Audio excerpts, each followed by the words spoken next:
base metals were lower in Thursday morning LME trading, reflecting the deteriorating sentiment for commodities following a hawkish US Fed statement last night. The US Federal Reserve, as expected, will conclude its asset purchase program this month, with the debate now turning to when it will raise interest rates, which have been near zero since December 2008.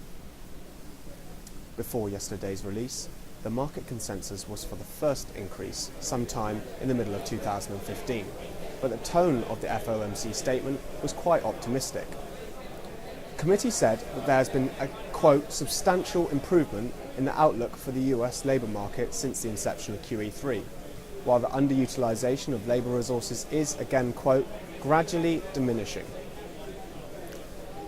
While an improving US economy should equate to greater physical demand for metals, a strong greenback makes assets denominated in the dollar more expensive for holders of other currencies. This afternoon, US advanced quarterly GDP figures will add yet more volatility to the currency markets on top of the usual weekly US unemployment claims data.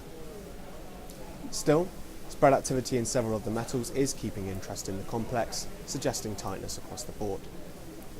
Copper's cash 3 spread is at backwardation of around $73, while backwardations can be seen along the nearby curve, with Tomnex around 50 cents back.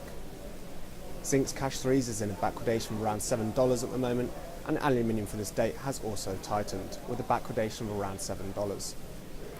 Copper was last down around $72, although take-up has been slow with around 5,000 lots trading so far. It was last seen around $6,740 per tonne. Aluminium at 2020 was down around $10. Business has been fairly swift, however, outpacing copper with around 6,000 lots changing hands. Stocks in aluminium rose sharply today owing to a 17,000 tonne increase at Vlissingen, with cancelled warrants falling around 57,000. Today's data shows cancellations at the Dutch port were 53,000 tonnes lower, the backwardated forward curve making it more profitable to have material on warrant to lend into the tightness. In others, nickel down around $250, although it remains above the 15,000 level. The others fairly unchanged as we head into the US data this afternoon, with tin below the $20,000 mark.